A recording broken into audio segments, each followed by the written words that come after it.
ಮೂರು ಹೊತ್ತು ಮೂರು ರೀತಿ ವಾತಾವರಣ, ಮಳೆ, ಚಳಿ, ಗಾಳಿ, ಆಟದಿಂದಾಗಿ ಜನರಿಗೆ ಹತ್ತಾರು ಕಾಯಿಲೆಗಳು ಬರ್ತಿವೆ. ಇದರ ನಡುವೆ ಮಕ್ಕಳನ್ನೇ ಡೆಂಘಿ ಕಾಡ್ತಿರುವುದರಿಂದ ಸರ್ಕಾರ ಅಲರ್ಟ್ ಆಗಿದೆ. ಶಾಲಾ ಮಕ್ಕಳಿಗೆ ಉಚಿತವಾಗಿ ಮಸ್ಕಿಟೋ ರಿಪ್ಲಿಕೆಂಟ್ ವಿತರಿಸಲು ಮುಂದಾಗಿದೆ. ಮತ್ತೆ ಡೆಂಗ್ಯೂ ಬರಬಹುದು, ಬರದಿಲ್ಲ ಅಂತ ಹೇಳಕ್ಕಾಗಲ್ಲ.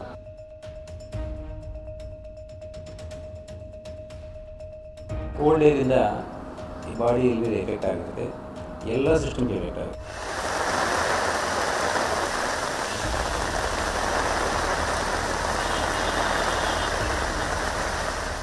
ಒಮ್ಮೆ ಚಳಿ ಚಳಿ, ಇನ್ನೊಮ್ಮೆ ಮಳೆ ಮಳೆ, ಇದರ ನಡುವೆ ಆಗೊಮ್ಮೆ ಈಗೊಮ್ಮೆ ಸೂರ್ಯನ ದರ್ಶನ. ಬೆಂಗಳೂರಿನಲ್ಲಿ ಒಂದೇ ದಿನ ಬಿಸಿಲು, ಮಳೆ, ಚಳಿಯ ಅನುಭವವಾಗ್ತಿದೆ. ವಾತಾವರಣದ ಇದೇ ಬದಲಾವಣೆ ಹತ್ತಾರು ರೋಗಗಳಿಗೆ ಕಾರಣವಾಗ್ತಿದೆ. ಇದರ ನಡುವೆ ಇನ್ನು 5 ದಿನ ಬೆಂಗಳೂರಿನಲ್ಲಿ ಮಳೆ ಸುರಿಯೋ ಸುಳಿವು ಸಿಕ್ಕಿದೆ.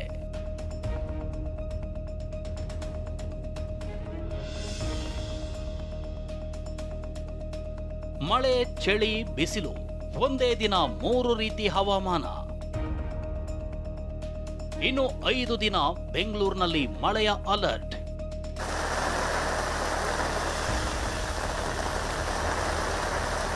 ಅರಬ್ಬಿ ಸಮುದ್ರದಲ್ಲಿ ವಾಯುಭಾರ ಕುಸಿತ ಉಂಟಾಗಿರೋ ಕಾರಣಕ್ಕೆ ರಾಜ್ಯದ ಉದ್ದಗಲಕ್ಕೂ ಮಳೆಯಾಗ್ತಿದೆ. ಬೆಂಗಳೂರಿನಲ್ಲೂ ಕಳೆದ 3 ದಿನದಿಂದ ಆಗೊಮ್ಮೆ ಈಗೊಮ್ಮೆ ಸಣ್ಣ ಮಳೆಯಾಗ್ತಿದೆ. ಇನ್ನು 5 ದಿನ ಮಳೆ ಮುಂದುವರಿಯಲಿದೆ ಅಂತ ಹವಾಮಾನ ಇಲಾಖೆ ಮುನ್ಸೂಚನೆ ನೀಡಿದೆ. ಇದರ ಜೊತೆ ಕರಾವಳಿ ಹಾಗೂ ಮಲೆನಾಡಿನ ಜಿಲ್ಲೆಗಳಲ್ಲಿ ಭಾರೀ ಮಳೆಯಾಗಲಿದೆ ಅಂತ ವೆದರ್ ಡಿಪಾರ್ಟ್ಮೆಂಟ್ ಅಲರ್ಟ್ ಮಾಡಿದೆ. ಕರಾವಳಿಯಲ್ಲಿ ಮುಂದಿನ 5 ದಿನಗಳವರೆಗೆ ವ್ಯಾಪಕವಾಗಿ ಮಳೆಯಾಗುವ ಹೆಚ್ಚಿನ ಸಾಧ್ಯತೆ ಇದ್ದು, ಬೆಂಗಳೂರಿನಲ್ಲಿ ಹಗುರದಿಂದ ಸಾಧಾರಣವಾಗಿ ಅಲ್ಲಲ್ಲಿ ಮಳೆ ಆಗ್ಬೋದು. ಇಲ್ಲೇನು ಯಾವುದೇ ಭಾರಿ ಮಳೆ ಆಗಲ್ಲ ಮತ್ತು ಬೆಂಗಳೂರು ನಗರಕ್ಕೆ ನಾವು ಯಾವುದೇ ಅಲರ್ಟ್ ಕೂಡ ನಾವು ಕೊಟ್ಟಿಲ್ಲ. ಚಳಿ ಚಳಿ ವಾತಾವರಣ, ರೋಗಗಳಿಂದ ಜನ ಹೈರಾಣ.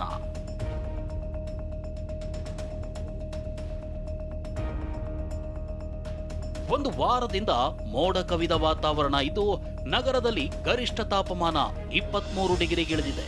ಚಳಿ ಜಾಸ್ತಿಯಾಗಿದ್ದು ಆರೋಗ್ಯದ ಮೇಲೆ ಹೆಚ್ಚು ಪರಿಣಾಮ ಬೀರುತ್ತಿದೆ. ಅಸ್ತಮಾ, ಚರ್ಮ, ಕೆಮ್ಮು, ಉಸಿರಾಟದ ಸಮಸ್ಯೆಗಳು ಎದುರಾಗ್ತಾ ಇವೆ. ಆಸ್ಪತ್ರೆಗೆ ದಾಖಲಾಗುವವರ ಸಂಖ್ಯೆ ಹೆಚ್ಚಾಗ್ತಿದೆ. ಜನಗಳಿಗೊಂದು ಎಕ್ಸ್ಪೀರಿಯನ್ಸ್ ಆಗ್ತಾ ಇದೆ.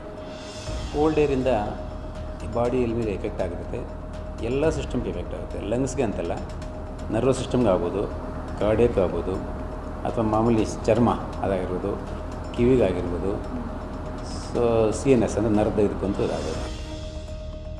ಮಳೆಯಿಂದಲೇ ಹೆಚ್ಚಾಗ್ತಿದೆ ಡೆಂಗಿ ಹಾವಳಿ. ಶಾಲಾ ಮಕ್ಕಳೇ ಹೆಮ್ಮಾರಿ ಟಾರ್ಗೆಟ್. ಮಕ್ಕಳನ್ನ ರಕ್ಷಿಸಲು ಹೊಸ ಪ್ಲಾನ್.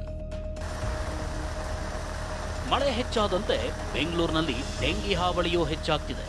ಅದರಲ್ಲೂ ಶಾಲಾ ಮಕ್ಕಳೇ ಹೆಮ್ಮಾರಿಯ ಟಾರ್ಗೆಟ್ ಆಗ್ತಿದ್ದಾರೆ. ಬಿಬಿಎಂಪಿ ವ್ಯಾಪ್ತಿಯಲ್ಲಿ 6382 ಪ್ರಕರಣಗಳು ದಾಖಲಾಗಿವೆ.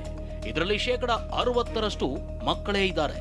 ಮಕ್ಕಳನ್ನ ಡೆಂಗಿಯಿಂದ ಬಚಾವ್ ಮಾಡಲು ಮುಂದಾಗಿರೋ ಸರ್ಕಾರ ಡೆಂಗಿ ಕಾಣಿಸಿಕೊಂಡ ಶಾಲಾ ಮಕ್ಕಳಿಗೆ ಉಚಿತವಾಗಿ ಮಸ್ಕಿಟೋ ರಿಪೆಲೆಂಟ್ ನೀಡಲು ಮುಂದಾಗಿದೆ. ಅಲ್ಲಿ ಸುತ್ತಮುತ್ತ ಎಲ್ಲ ಪ್ರದೇಶಗಳಲ್ಲಿ ಎಲ್ಲರಿಗೂ ಕೂಡ ತಪಾಸಣೆ ಮಾಡಿಸಿ, ಅಂದರೆ ಯಾರ್ಯಾರಿಗೆ ಜ್ವರದ ಲಕ್ಷಣಗಳಿದ್ದರೆ ಅವರಿಗೆ ಡೆಂಗ್ಯೂನ ಟೆಸ್ಟನ್ನು ಮಾಡಿಸ್ಬೇಕು, ಫೀವರ್ ಕ್ಲಿನಿಕನ್ನು ಓಪನ್ ಮಾಡಬೇಕು. ಈಗಾಗಲೇ ಗೈಡ್ಲೈನ್ಸಲ್ಲಿ ಇಶ್ಯೂ ಮಾಡಿದ್ದೀನಿ. ಆಮೇಲೆ ಈಗ ಒಂದು ಹೆಲ್ಪ್ಲೈನನ್ನು ಕೂಡ ಈಗ ಪ್ರಾರಂಭ ಮಾಡೋದಕ್ಕೆ ಹೇಳಿದ್ದಾರೆ. ಅದನ್ನು ಕೂಡ ಈಗ ಹೆಲ್ಪ್ಲೈನ್ ಅಂತ ಒಂದು ಪ್ರಾರಂಭ ಮಾಡಿದ್ದೀವಿ. ಮಕ್ಕಳಿಗೆ ರಿಪೆಲೆಂಟ್ ಹಚ್ಚೋದ್ರಿಂದ ಸೊಳ್ಳೆಗಳು ಕಚ್ಚೋದಿಲ್ಲ. ಇದರಿಂದ ಮಕ್ಕಳಿಗೆ ಸೈಡ್ ಎಫೆಕ್ಟ್ ಇಲ್ಲ ಅಂತಾರೆ ವೈದ್ಯರು. ಫುಲ್ ಸ್ಲೀವ್ಸ್ ಬಟ್ಟೆ ಹಾಕಬೇಕು. ಅದರೊಟ್ಟಿಗೆ ಅಟ್ಲೀಸ್ಟ್ ಡೈಲಿ ಟ್ವೈಸ್, ಬೆಳಗ್ಗೆ ಮತ್ತು ಸಾಯಂಕಾಲ ಇದು ಮಾಸ್ಕಿಟೋ ರಿಪೆಲೆಂಟ್ ಹಚ್ಕೊಳ್ಳುವಂಗೆ ಅವರಿಗೆ ಟ್ರೈನ್ ಮಾಡಬೇಕು. ದೊಡ್ಡ ಮಕ್ಕಳಿದ್ರೆ ಅವ್ರ ಹತ್ರ ಒಂದು ಚಿಕ್ಕ ಟ್ಯೂಬ್ ಸ್ಕೂಲ್ ಬ್ಯಾಗಲ್ಲಿ ಹಾಕಿ ಕಳಿಸಿದ್ರೆ ಅವ್ರ ಮಧ್ಯೆ ಲಂಚ್ ಬ್ರೇಕಲ್ಲಿ ರೀಅಪ್ಲೈ ಮಾಡ್ಕೊಳ್ಬೋದು. ಬೆಂಗಳೂರಿನ ತಂಪು ಕೂಲ್ ಮಾಡಿರೋ ಮಳೆರಾಯ ಇನ್ನು 1 ವಾರ ಇಲ್ಲೇ ಇರ್ತಾರೆ ಅನ್ನೋ ಸುಳಿವು ಸಿಕ್ಕಿದೆ. ಹೀಗಾಗಿ ಜನ ಆರೋಗ್ಯದ ಕಡೆ ಗಮನ ಹರಿಸಬೇಕಿದೆ. ಪೂರ್ಣಿಮಾ ಜೊತೆ ವಿನಯ್ ಕುಮಾರ್, TV9 ಬೆಂಗಳೂರು.